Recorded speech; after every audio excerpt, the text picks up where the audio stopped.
उत्तर प्रदेश के जिला गोरखपुर के थाना कैंट का सबसे व्यस्ततम है इलाका अग्रसेन चौराहा। फर्नीचर व्यवसायियों की सबसे बड़ी मार्केट होने की वजह से यहां पूरे दिन भीड़ लगी रहती है। इस मार्केट की दुकान गीता फर्नीचर काफी बड़ी और प्रतिष्ठित मानी जाती है। फर्नीचर व्यवसायी अभिषेक रंजन अग्रवाल की यह दुकान उनकी पत्नी गीता के नाम पर है। दुकान के पीछे ही उनका मकान भी है। 18 जून 2013 की रात 8:30 बजे अभिषेक अग्रवाल ने दुकान के कर्मचारियों सनी प्रजापति और राजेंद्र साहनी से दुकान बढ़ाने को कहकर खुद दुकान से बाहर आकर अपने परिचित रवि अग्रवाल के साथ खड़े होकर बातें करने लगे। इसी बीच बैंक रोड की ओर से एक मोटरसाइकिल उनके करीब आकर रुक गई। उस पर 2 युवक सवार थे। वे कौन हैं? यह देखने के लिए जैसे ही अभिषेक पलटे, पीछे बैठे युवक ने रिवॉल्वर निकालकर उन पर 2 गोलियां दाग दी।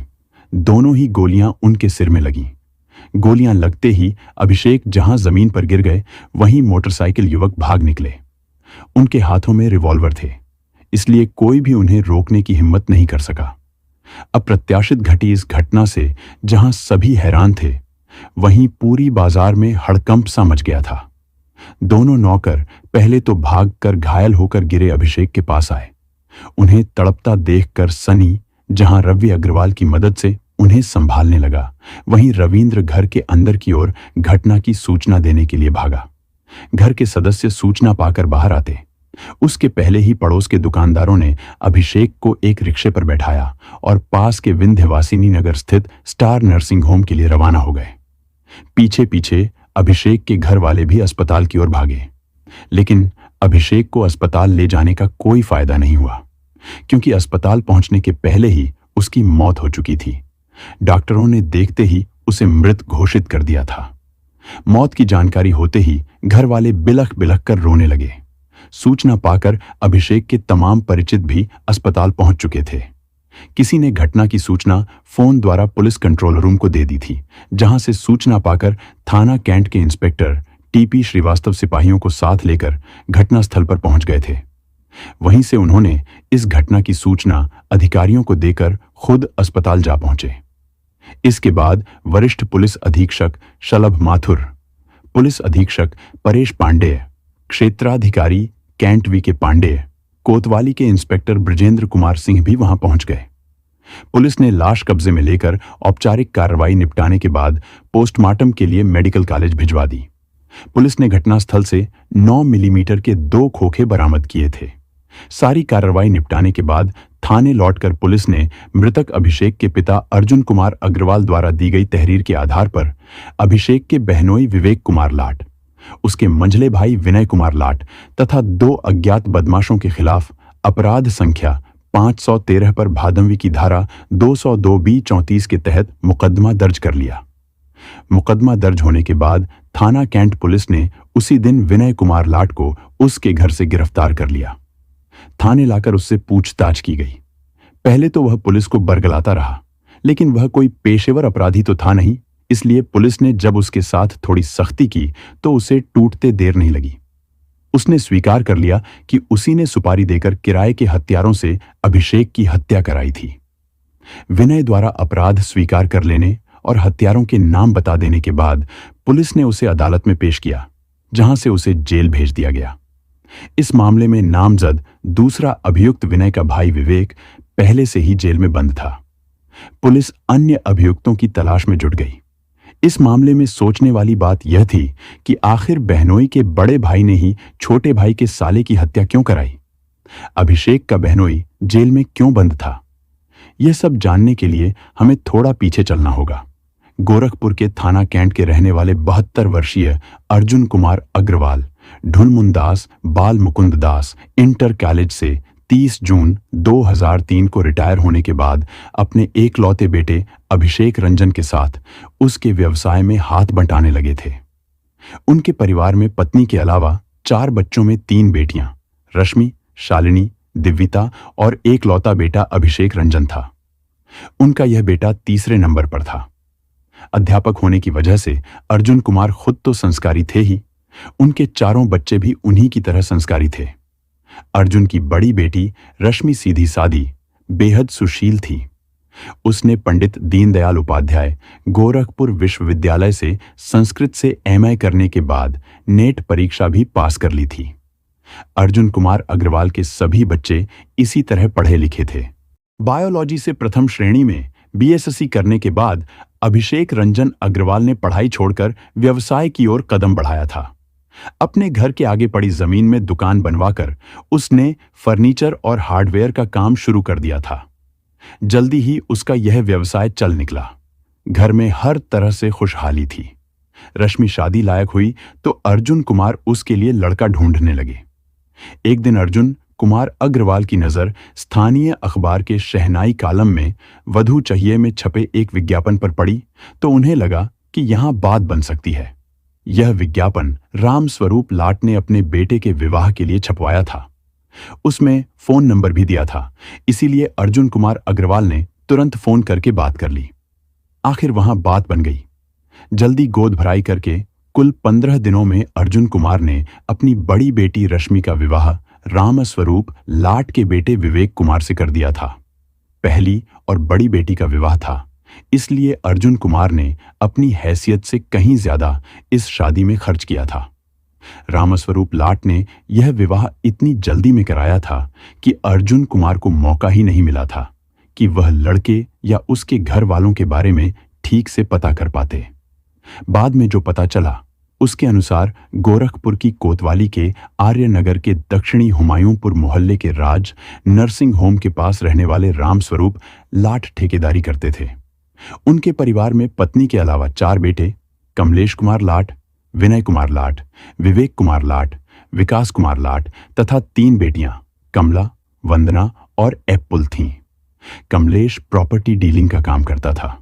उससे छोटे विनय, विवेक और विकास विजय चौक स्थित फोटो विजन स्टूडियो को संभालते थे। रामस्वरूप लाट सुखी और संपन्न थे, इसलिए उनकी समाज में एक हैसियत थी। रामस्वरूप की बड़ी बेटी कमला की शादी कोलकाता में हुई थी। बेटों में भी कमलेश और विनय की शादी हो चुकी थी। अब उन्हें 2 बेटों और 2 बेटियों की शादी करनी थी। उसी बीच उनका बड़ा बेटा कमलेश अपने परिवार के साथ कैंट स्थित हरिओम नगर कॉलोनी में रहने चला गया। बाद में उसने अपने लिए लखनऊ में मकान बनवा लिया तो अपना वह मकान सबसे छोटे भाई विकास को देकर परिवार के साथ लखनऊ चला गया।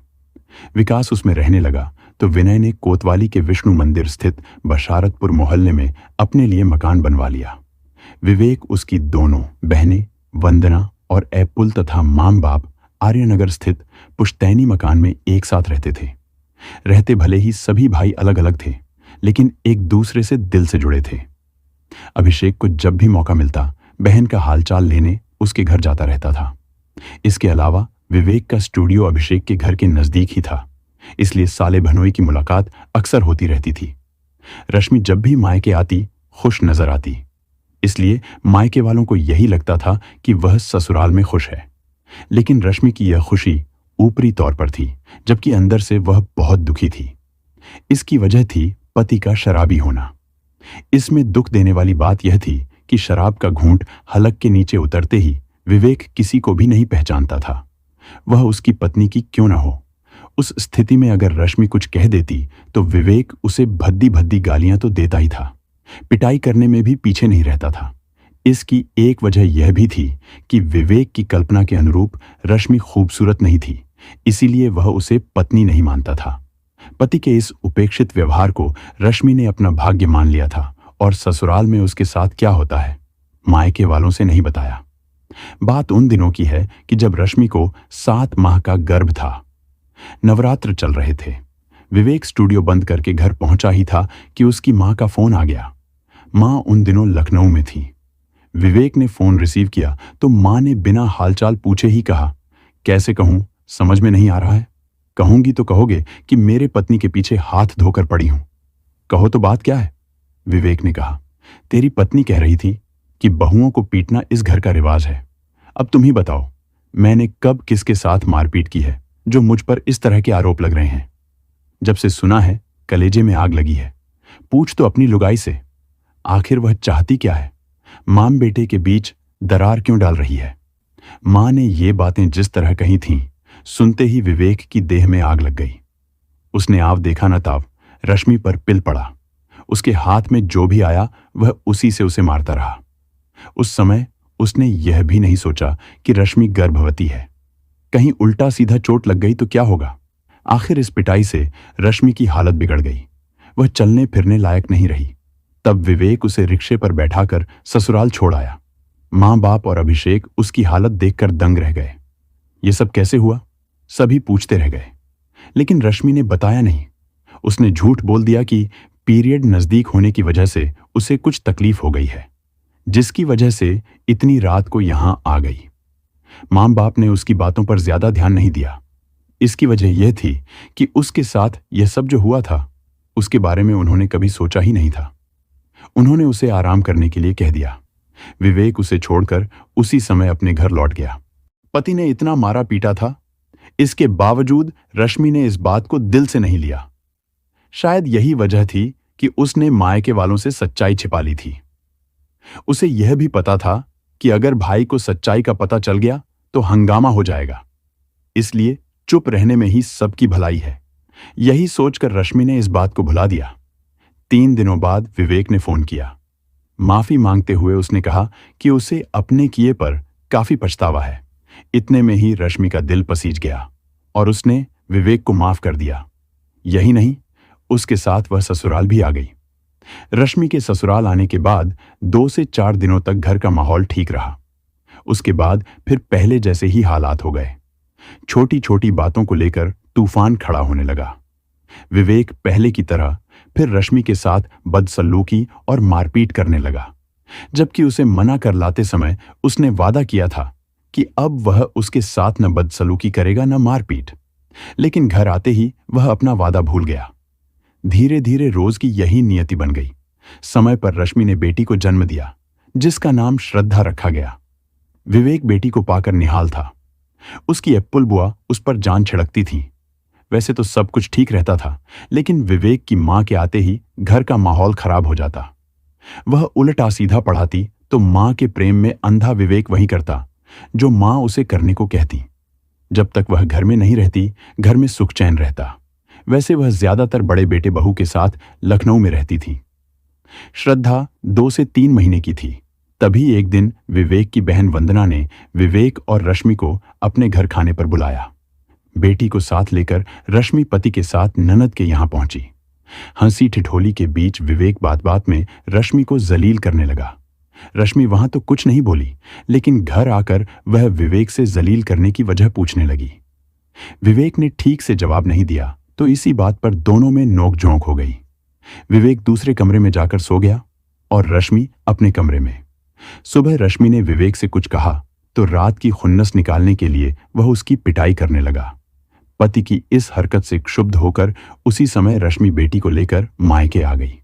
रश्मि के अकेली आने पर मां बाप को समझते देर नहीं लगी कि बेटी दामाद में ऐसा कुछ जरूर हुआ है, जिसकी वजह से रश्मि को घर छोड़कर अकेली आना पड़ा। जब उन्होंने ध्यान से देखा तो उसके जिस्म पर उभरे नीले निशान दामाद की दरिंदगी की कहानी कह रहे थे। पहली बार उन्हें एहसास हुआ कि उन्होंने बेटी को गलत हाथों में सौंप दिया है। आगे से ऐसा न हो, इसके लिए अर्जुन कुमार ने बेटी का मेडिकल करवाया और उसे लेकर महिला थाने पहुंच गए। महिला थाने की थाना प्रभारी से रश्मि के साथ हुए अत्याचार के बारे में बताकर कानूनी कार्रवाई करने को कहा, ताकि भविष्य में बेटी के साथ कोई अनहोनी हो तो इसके लिए उसके दामाद विवेक को जिम्मेदार माना जाए। रश्मि नहीं चाहती थी कि उसके पिता कोई ऐसा काम करें जिससे ससुराल जाने पर उसे परेशानी हो, इसलिए थाना प्रभारी से उसने कोई भी कार्रवाई करने से मना कर दिया। इसके बावजूद रश्मि के लिए परेशानी खड़ी हो गई।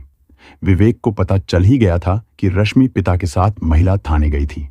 इस बात से रश्मि के प्रति उसका व्यवहार और बदल गया।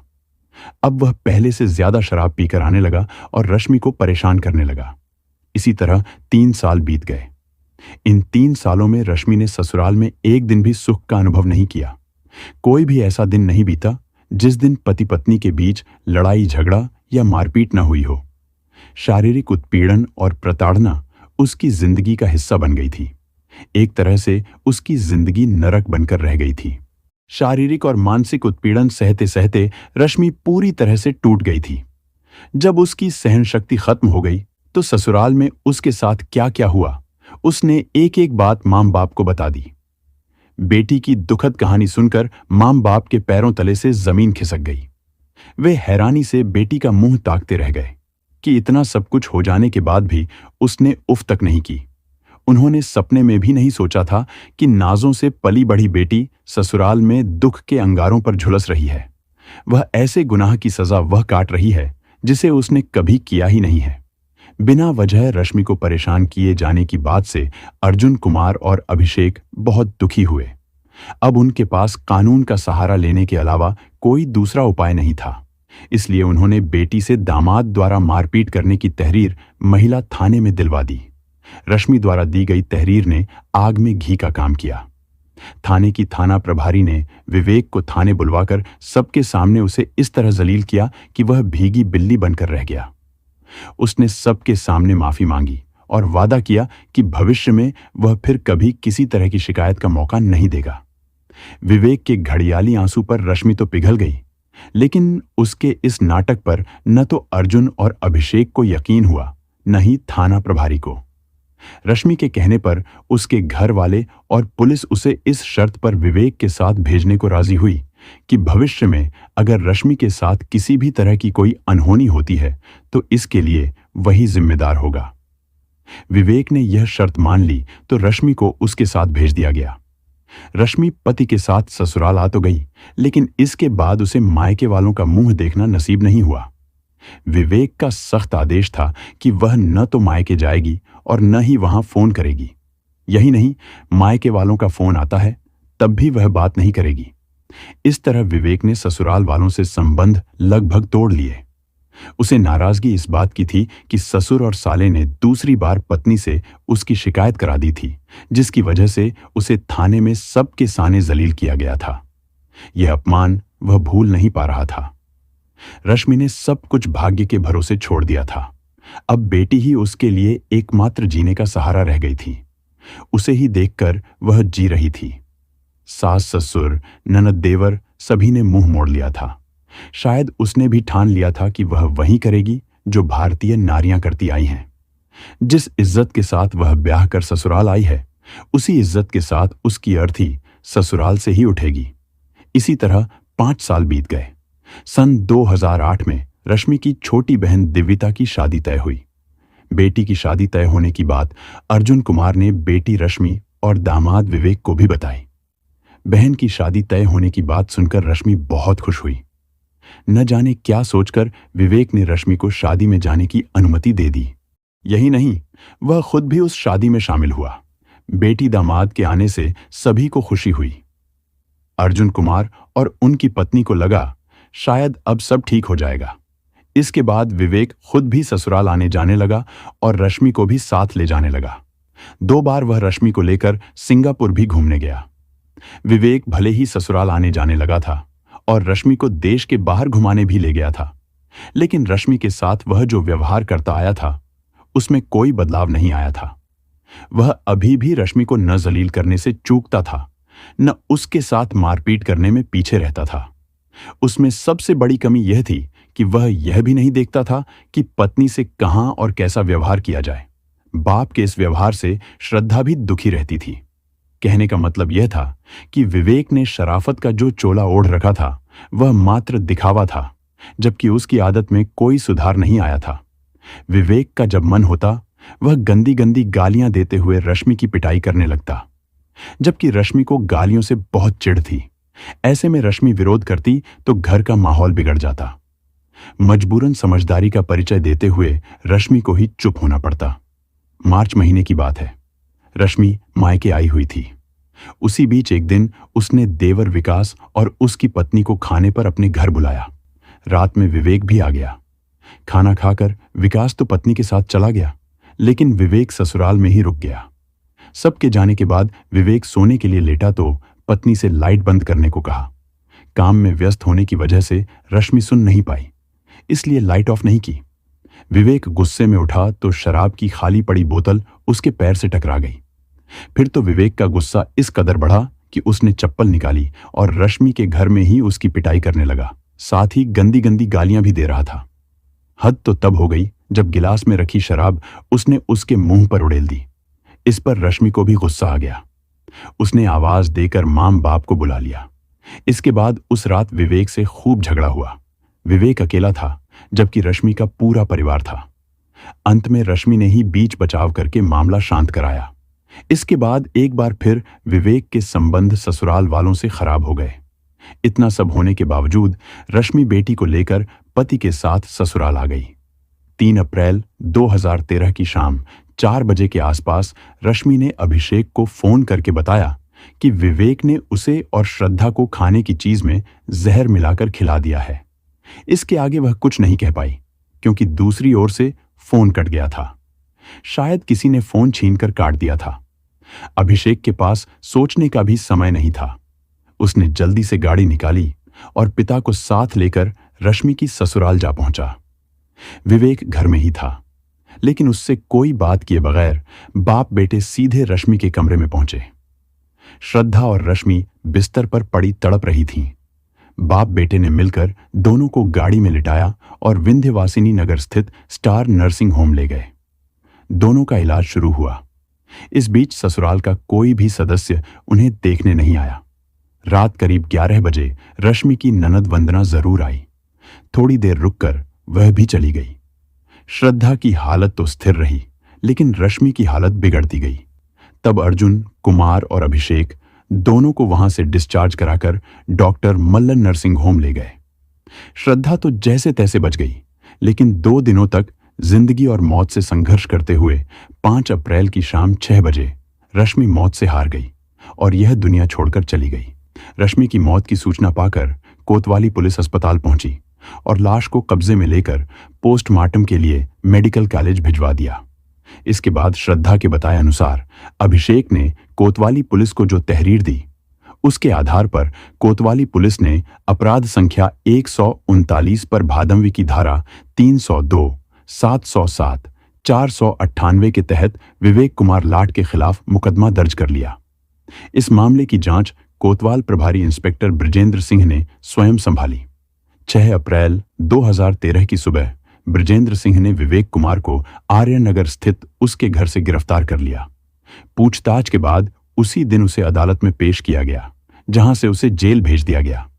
जांच के दौरान इंस्पेक्टर ब्रजेंद्र सिंह को अभिषेक ने रश्मि के हाथों के लिखी 13 बिंदुओं में 7 पृष्ठों की मर्मस्पर्शी एक चिट्ठी सौंपी। उस चिट्ठी में रश्मि ने पति के हर जुर्म को विस्तार से लिखा था। जांच के दौरान कोतवाली प्रभारी ने उसमें लिखा एक एक शब्द सच पाया। इस मामले में पुलिस ने 29 जून 2013 को विवेक कुमार लाट के खिलाफ आरोप पत्र भी दाखिल कर दिया। श्रद्धा ने अपने बयान में पुलिस को बताया था कि उसके पापा ने ही उसे और उसकी मां को खाने की चीज में जहर मिलाकर जबरदस्ती खिलाया था, जिसे खाने के कुछ देर बाद दोनों की हालत बिगड़ने लगी थी। अभिषेक ने पुलिस को बताया था कि उसकी बहन बहुत ज्यादा सुंदर नहीं थी। वह निहायत सीधी सादी और परंपराओं में जीने वाली नारी थी। उसकी यही बातें विवेक की पसंद नहीं थीं। वह अय्याश था। उसके कई औरतों से नाजायज संबंध थे। रश्मि ने इसका विरोध किया तो वह उसके साथ मारपीट करने लगा। 15 सालों तक वह तिल तिल मरती रही। अभिषेक बहन की मौत का बदला लेना चाहता था। इसी वजह से वह बहन की हत्या के मामले की पैरवी ठीक से कर रहा था। विवेक के घर वालों ने जब उसकी जमानत के लिए अदालत में याचिका दायर की, तो अभिषेक की पैरवी की वजह से उसकी जमानत याचिका खारिज हो गई। विवेक का मंझला भाई विनय कुमार लाट अभिषेक पर दबाव बना रहा था कि इस मामले से धारा 302 हटवा दे। अभिषेक इसके लिए तैयार नहीं था। अभिषेक और अर्जुन कुमार रश्मि की ससुराल वालों की धमकियों की परवाह किए बगैर मामले की पैरवी करते रहे। आखिरकार वही हुआ जिसकी उन्होंने परवाह नहीं थी। 18 जून 2013 को भाड़े के शूटरों से विनय कुमार लाट ने अभिषेक रंजन अग्रवाल की हत्या करवा दी। मृतक अभिषेक के पिता अर्जुन कुमार अग्रवाल ने बेटे की हत्या की नामजद रिपोर्ट विवेक, उसके मंझले भाई विनय कुमार और 2 अज्ञात शूटरों के खिलाफ थाना कैंट में दर्ज कराई थी। मुकदमा दर्ज होने के बाद थाना कैंट के इंस्पेक्टर टीपी श्रीवास्तव ने जांच के दौरान पाया कि यह हत्या पूर्व में हुए झगड़े की वजह से जेल में बंद एक बाहुबली सफेदपोश अपराधी को सुपारी देकर कराई गई थी। विनय ने पुलिस के सामने अपना अपराध स्वीकार भी किया था। लेकिन हत्यारे कौन थे, कहां से आए थे, पुलिस इसका पता नहीं लगा सकी। जबकि इस मामले में नामजद अभियुक्त विनय और विवेक के बड़े भाई और प्रॉपर्टी डीलर कमलेश कुमार लाट का कहना था कि रश्मि ने पारिवारिक कारणों से आजिज आकर खुद ही जहर खा लिया था और श्रद्धा को भी खिलाया था। अस्पताल में उसने सबके सामने यही कहा भी था।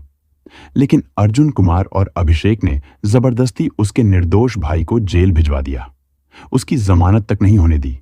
अभिषेक की हत्या में भी उनका कोई हाथ नहीं है। इस लड़ाई में एकमात्र गवाह 14 वर्षीय श्रद्धा लाट की जान खतरे में है। शूटरों के न पकड़े जाने से अर्जुन कुमार का परिवार दहशत में है। उनकी सुरक्षा के लिए पुलिस तैनात है। पुलिस ने विवेक कुमार और विनय कुमार पर 8 नवंबर 2013 को गैंगस्टर एक्ट भी लगा दिया।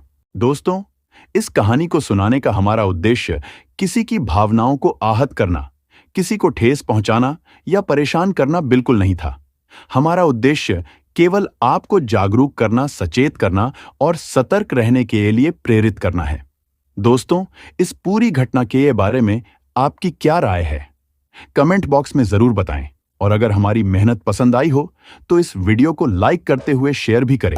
अगर आपने अब तक चैनल को सब्सक्राइब नहीं किया है तो हमारे चैनल को सब्सक्राइब कर लीजिए।